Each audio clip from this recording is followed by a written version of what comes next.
All right, so thank you for joining me for today's episode of Conversations with Tamika. I'm really excited to have you on for today's second episode. So before we start, if you could tell the people who are listening a little bit about yourself. Yeah, absolutely. So, for one, thank you for having me on. It's such an honor, and I'm really excited to just spend some time with you. So, for everyone listening, I am Alyson Calloway.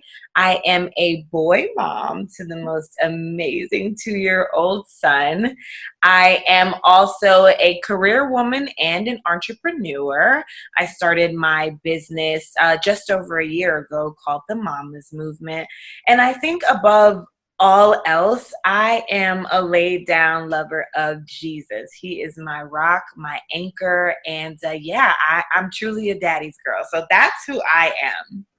Yeah, thank you for sharing about yourself. And, we have been friends for a couple of years now, and I just love to see you blossom. I've seen you in your singleness before you were a mom, and now to see you develop into a mom and all the stuff that you're doing with your son. Like, I'm just so happy to see how you're blossoming into who God is calling you to be. So thank you for sharing about yourself for our viewers. So you mentioned your business that you started, the Mamas Movement. What led you to start that? Yeah, so it was actually toward the latter half of my pregnancy, all the way into the beginning months of just becoming a mom after having my son. I realized that I had a deep desire to connect with like-minded moms. I needed that community. I needed those women to show me that, like, hey, this is what you should do. This is what you can do. Hey, you're not alone. Because especially for new moms, at least in my case, the journey can be a little bit nerve-wracking. It can be isolating. And so for me, the Mamas Movement was just birthed out of my desire to seek community around motherhood. I really believe that's so important. And so I wanted to do my part to ensure that, like, I was helping to bridge the gap in that area. I think that that's so needed because as for me as a new mom, when I became a mom, I felt like I don't know what I'm doing. And it's like, the people you feel like will be around, the moms will be around to support you. It's like they're not around. So it was so good because like having your group, your group to connect with. And also for me personally, I was able to connect with a group of moms, another group of moms that really helped me to walk through this, motherhood season. And it was very important, especially, going back to work and transitioning and, questions about breastfeeding. So like that community is so important. So I believe that what you're doing, it's really, really good and it's needed for moms. I think that we can forget how much we need to connect with other moms, especially with things like postpartum depression. So that is so important to make sure you're tapping into that and talking to people and connecting with other mothers. So for you personally, what has community meant for you? What has it looked like? Yeah, so that I think is such an amazing, powerful question because it's everything, Tamika. It is everything. And it's like you thought you needed to rely on people prior to motherhood. But when you sort of cross over and become a mom, you find yourself far more dependent and wanting to seek wisdom from so many other people that have been where you are. And so community as a mother is so important because, as you said, it can be hard, it can be scary, it can be frustrating because you're doing something that you don't have a blueprint for, right? You don't have a script for. And so in that community, you not only have people that are literally right where you are, right? New moms as well, just having a baby as well, or maybe it's your second child and you meet another mom who's having their second child and you can connect in that way. But it's also about having people that have been where you are now and can sort of like leave those breadcrumbs behind to show you that, like, you're going to be okay. Like, this frustration is for a season. This sleepless night, right, is for a season, and all of these different things to just reconfirm you, because again, like, you're literally walking into uncharted territory. And so you have to surround yourself with people that can say like, hey, we got you. And so for me, I mean, community has been everything, through the good, bad, and everything else in between, right? It's really everything. So yeah, community is so necessary. Yeah, I love what you said. There's no blueprint for motherhood. That is so true, because I think it's easy, even as women, to mirror other mothers and say, hey, I want to be just like her. But it's like that might not work for you. So it's like you have to do what works best for you and your children. But it's good to have people to say, hey, I'm falling short in this area. Can you help me? So that's so important. And that community really provides that. So I really love what you're doing over on your Facebook group, the Mamas Movement, and on your website. I really, really love that. So shifting gears a little bit, one thing I love to see is the videos that you do on your Instagram page with your son. And I think investing in your children is so important. And even watching your videos, you really inspire me, because I have a 10-month-old. So you inspire me like, hey, I got to start teaching her some stuff and educating her. So what would you say led you to being intentional in investing in your son's education? I would have to say that, I guess if I back up a little bit, so I come from, and I don't know if it's good or bad, right? But I come from a long line of educators. Both of my parents are now retired educators. My aunts have all worked in that profession. And so it's real motherhood. It's always been ingrained in us to emphasize education, right? And to grow and to learn and to absorb as much as we can. And so I think I was blessed in that regard, because it sort of came natural to me. Like, I don't know how to raise him without teaching him, if that makes sense. And so while I know obviously pre-COVID, he was in school and all of these things, but when he would come home, I'm working on another skill, or we're doing something different, because I just believe everything starts at home. And while there will be people along our children's journey that pour into them, it's our job to be like the loudest voice in their lives, right? And so for me, investing in the one thing that I know nobody on this earth can take away from him, it's very important. And so it's my hope that through everything that I'm doing, it's really just laying the foundation to help him to go to that next level and be all that he can be, and realize that his mind, whatever he sets himself to do up in life, it's so attainable, and he will know that he got those foundational aspects of who he was on home base, right? Like right at home. And so investing in our children in so many ways is important, but I believe especially with education, because in a world that tries to tear them down and diminish who they are, one thing they can never take is our minds, right? And the things that we expose ourselves to. And so that's why I take it very seriously. We have fun, but I take it very seriously. So what age did you start implementing your teaching him? Yeah, so again, going back to that long line of educators, my mom would literally like do things while he was still in the womb. I'm like, Mom. But honestly, I would say like around 6 months, I started, I'll never forget, my mom bought us like this DVD set. And I just started teaching him his ABCs at 6 months. And granted, like, he couldn't say anything back to me outside of like murmuring and gibberish, but I do believe it started to expand his mind. And so even with him like talking and articulating different things, I really think like, as we start setting them up early, even if they can't say it back to us, we're exposing them to something new and getting their minds working and like thinking about all of these different things. And so while some people literally thought I was crazy, I was like, well, you know what? What do we have to lose, right? Like, what do we have to lose? And so I think it's definitely paid dividends, because now like he loves to learn. He loves to read books. Sometimes I'm like, son, I can't read another book right now. You know, we have to read a minimum of 2 books a day. And so we definitely do that. But I mean, sometimes he'll bring like 7 books and I'm like, okay. So, but I do love that he has an interest for it. So it definitely warms my heart. Yeah, I think that's so important. And, 6 months is definitely like early. I know for me, here and there, I try to like teach my daughter stuff, but then I'm thinking, like, is it even worth it? I'm like, because she can't understand it. But, you just encourage me that it's really important to make sure, even do it at a young age because they can hear you even if they can't say it back. Absolutely. Absolutely.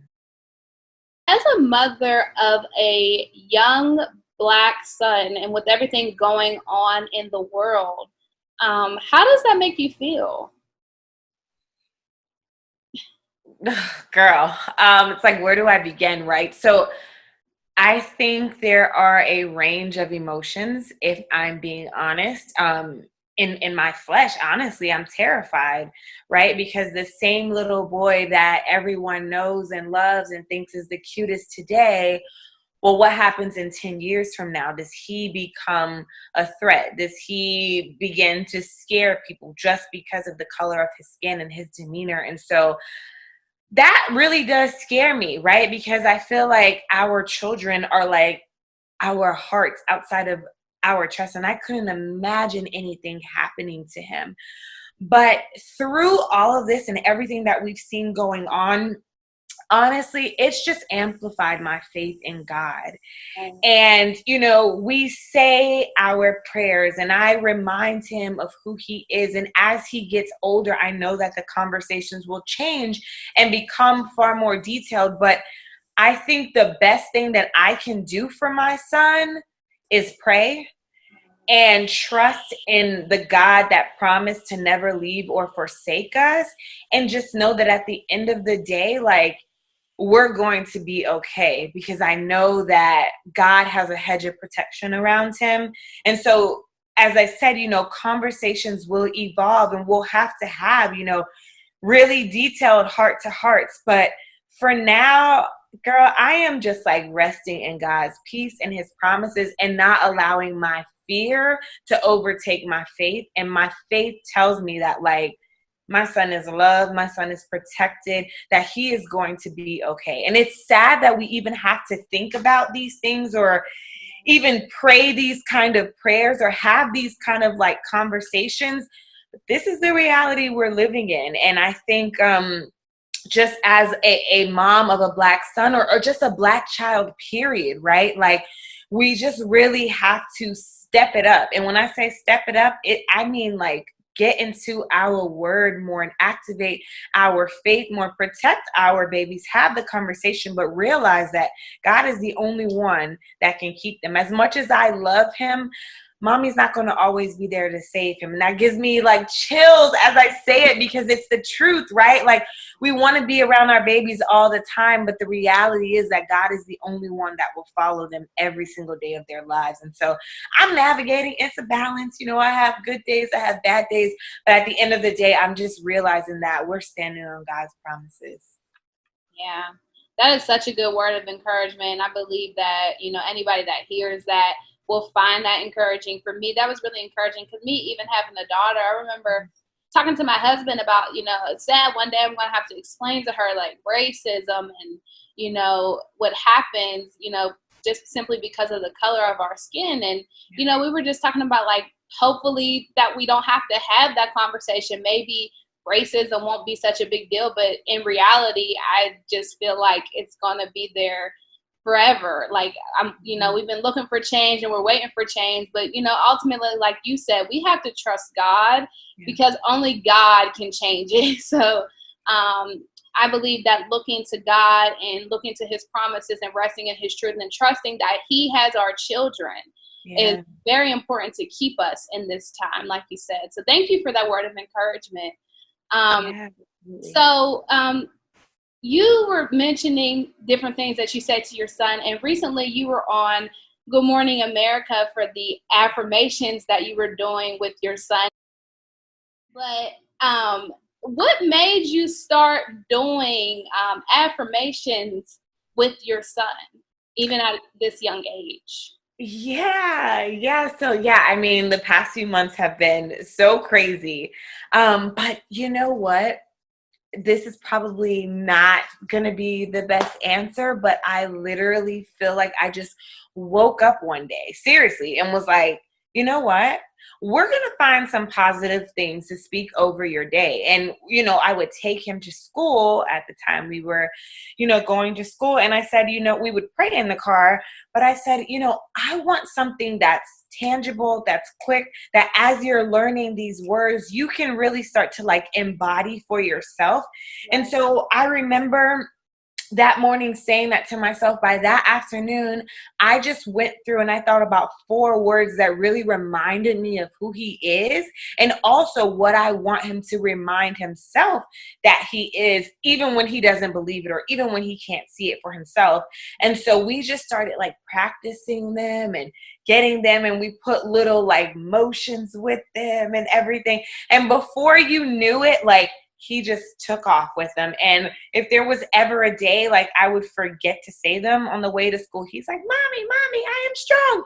And I'm like, oh my gosh, that's right, back in the car, son, we got to do it. And so he just really began to take them on and to own it. And it's so amazing to see how when he starts saying those affirmations, his whole disposition changes. Like, he could be in a funk, he could have just been crying about something, but when he starts to say, like, I am strong, I am mighty, I am brilliant, I literally feel like it's God that's like taking over him and is like, yep, you got this, buddy. Let's try again. Like, let's start this day over. Let's do what it is that we need to do. And so for me, it was just the idea that, you know what? I want to almost like declare these positive things over my baby. And more importantly, I want him to be able to speak them for himself. And so that's kind of like where they came from. It was nothing deep. I didn't grow up saying them.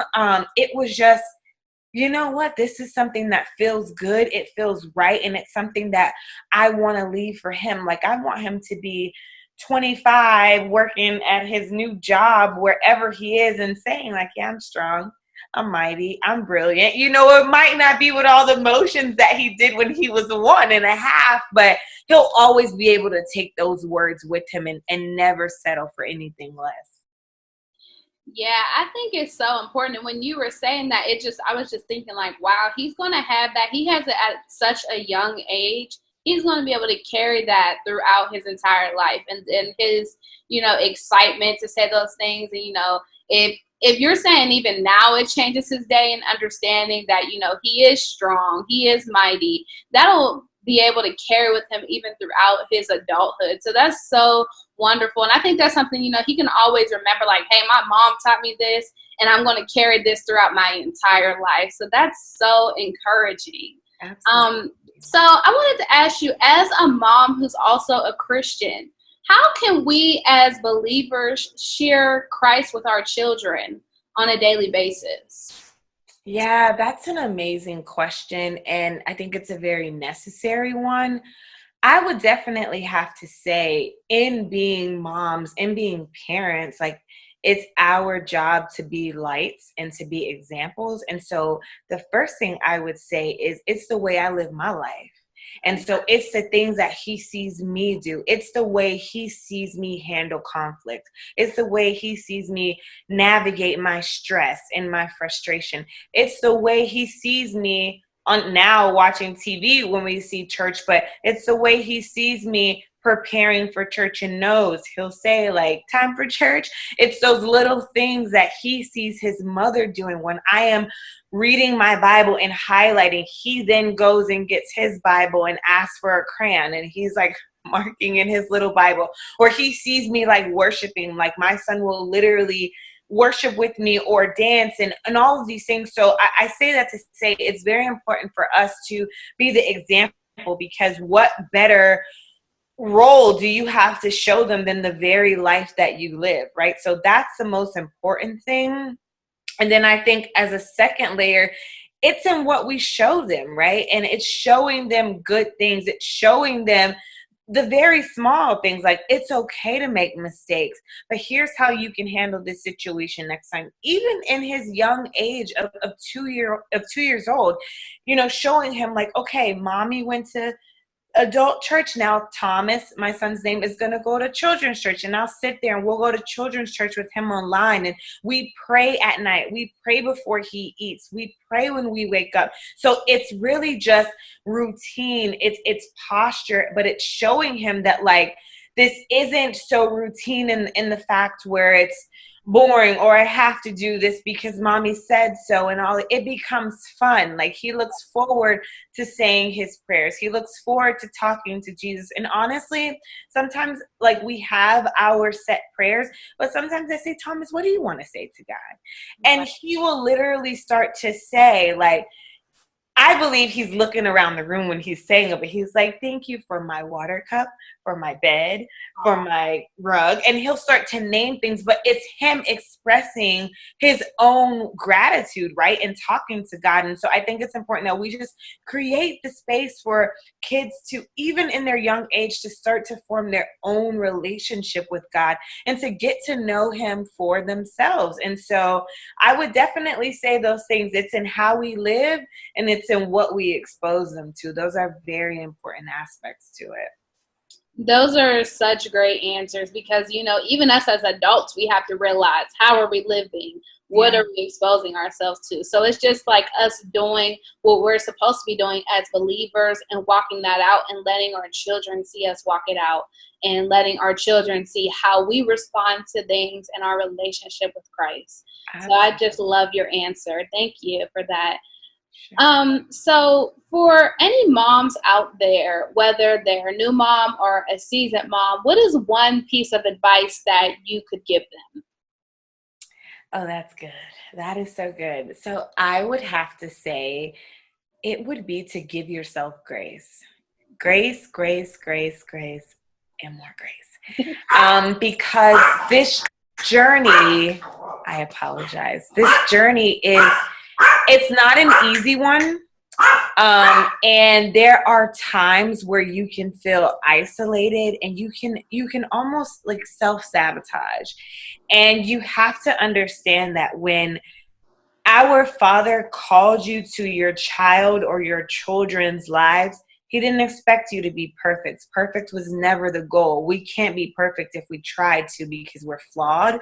But I think it's important to know that he purposed you for it. So although you aren't perfect, you're purposed. And whatever those babies need or not so little babies need, you have it already on the inside of you, because God would not have called you to their lives if he didn't think you were equipped to rear them, to raise them, to steward over them. And I think so many times we miss the mark because we're chasing perfection, or we're chasing this idea that I need to be this perfect mom.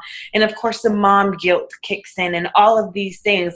But to give yourself grace and to realize that even as your children are growing in this phase, as are you, right? It's uncharted territory. Like no two children are the same, even if you have multiple children. And so it's so important to give yourself grace for this journey and know that like God's got you. God's got you. You're going to fall short every single time in your own strength. And that's when you know you have to rely on him even more than you did in your singleness, right? Before having children. And so my advice would be to simply give yourself grace for this journey, because you're in it for the long haul. So grace yourself along the way. Yeah, that's such a good answer to that, to give yourself grace. I think as moms, we beat ourselves up a lot. And, we feel like we have to be perfect for our children, or if we get upset or angry, then, we're the worst parent in the world. But we have to give ourselves grace because, just like you said earlier in the conversation, we're learning how to be parents, whether we have one kid or 4 kids. When you have 4 kids, you got to learn how to now be a parent of 4 children, not just one. Yeah. So I think it's so important for us to learn to have grace with ourselves as mothers. And I really love, all the feedback that you were able to give in our conversation. I believe it's really, encouraging. And I know that it's going to help many mothers. Before we end our conversation, do you have any final words of encouragement for the moms out there or anybody even listening? Yeah, absolutely. I think I would just have to say, um, you're doing it. You're doing it. You're doing it. You're doing it. No matter what it looks like, no matter how you feel, you're waking up every day and you're doing it. You're owning your journey. You're becoming this incredible version of yourself, all while rearing your children to do the same. So be proud of it. Be proud of the things that you're accomplishing along the way. And if there's ever something that you want to tweak or you want to shift, go for it. Do it. Like, this journey is your own. This path is your own, not to be compared to anyone else's, but own it, embrace it, and keep thriving in motherhood because it looks amazing on you. And so that's what I would definitely say.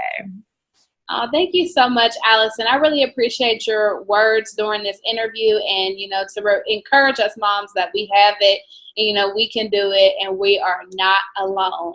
So, before we close, would you like to share how people can connect with you to join and get connected with the Mamas Movement? Yeah, absolutely. Absolutely. So it's fairly simple. We can be found on Instagram at the Mamas Movement. Our website is also themamasmovement.com, and we have a private Facebook group called the Mamas Movement. So you can find us under that handle on pretty much any platform. We would also love to just have and connect and love on mamas as well because it's so important. So yeah. All right, thank you. And I'll be sure to share your information in the show notes whenever this episode goes out. Thank you so much for taking the time to speak with me for the Conversations with Tamika episode 2. Absolutely. And thank you so much for having me. This was such an honor, and I love what you're doing. So thank you. Oh, you're welcome.